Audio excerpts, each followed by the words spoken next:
निखिल एक बिहारी लड़का दिल्ली में काम करता था। सिंपल सी जिंदगी, हर महीने घर पैसे भेजता। एक दिन उसका फोन बजा। उसका बचपन का दोस्त था, शादी का कार्ड देने वाला। निखिल बहुत खुश हुआ, उसे जाना ही था। उसने अपना बैग पैक किया, टिकट बुक की और स्टेशन के लिए निकल गया। उसे अपने गांव, अपने दोस्तों, अपने परिवार की याद आने लगी। ट्रेन का सफर लंबा था, लगभग 30 घंटे। निखिल अपनी सीट पर बैठ गया। वो खिड़की से बाहर देख रहा था, शहर को पीछे छूटते हुए। वो शादी के बारे में सोच रहा था, अपने दोस्त के बारे में, उनके बिताए अच्छे दिनों के बारे में। जैसे ही ट्रेन ने स्पीड पकड़ी, वो सो गया। पटरियों की आवाज उसके कानों में लोरी की तरह थी। ट्रेन खड़खड़ करती हुई चल रही थी, निखिल को उसकी मंजिल के करीब ले जा रही थी। उसकी आंख खुली, शरीर में दर्द हो रहा था।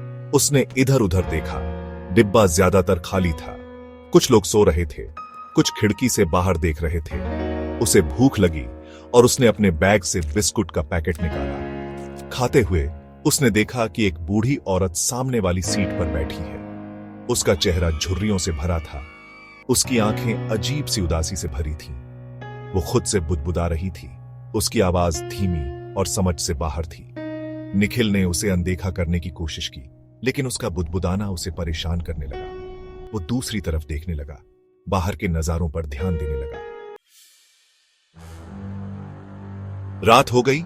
ट्रेन के डिब्बे में लंबी परछाइयां पड़ने लगी। बुढ़िया और जोर से बुदबुदाने लगी। निखिल की रीढ़ में सिहरन दौड़ गई। उसने उससे बात करने की कोशिश की, लेकिन वो बस उसे खाली नजरों से देखती रही। उसे एक अजीब सी बेचैनी महसूस हुई। उसने टहलने का फैसला किया, इस डर को दूर भगाने की उम्मीद में। ट्रेन लगभग खाली थी। वो गलियारे में चलने लगा। सिर्फ पहियों की आवाज और अजीब सी खामोशी थी। जैसे ही वो आखिरी डिब्बे के पास से गुजरा, उसने एक धीमी सी फुसफुसाहट सुनी। वो रुक गया। उसका दिल जोर से धड़कने लगा। आखिरकार ट्रेन रुक गई। निखिल का दिल उम्मीद और डर से धड़क रहा था। वो ट्रेन से उतरा और प्लेटफॉर्म पर कदम रखा। वहां सन्नाटा था। एक अजीब सी खामोशी हवा में लटकी हुई थी। भीड़ कहां थी? दुकानदार कहां थे? इंडियन रेलवे स्टेशन की आम भागदौड़ कहां थी? उसे लगा जैसे किसी ने उसका दिल थाम लिया हो। वो अकेला था। उसने अपना फोन निकाला, कोई सिग्नल नहीं। वो बाहर की तरफ चलने लगा। हर कदम के साथ उसका डर बढ़ रहा था। वो बस घर पहुंचना चाहता था। कुछ तो गड़बड़ थी।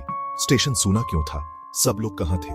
जैसे ही वो स्टेशन से बाहर निकला, बेचैनी की एक लहर उस पर छा गई। उसने अपने शहर को इतना शांत, इतना वीरान कभी नहीं देखा था। उसका दिल तेजी से धड़क रहा था। जब वो अपने गांव की तरफ चल रहा था, उसके आसपास की खामोशी एक बहरा कर देने वाली दहाड़ थी। उसने अपनी रफ्तार तेज कर दी, अपने घर के आराम तक पहुंचने के लिए बेताब।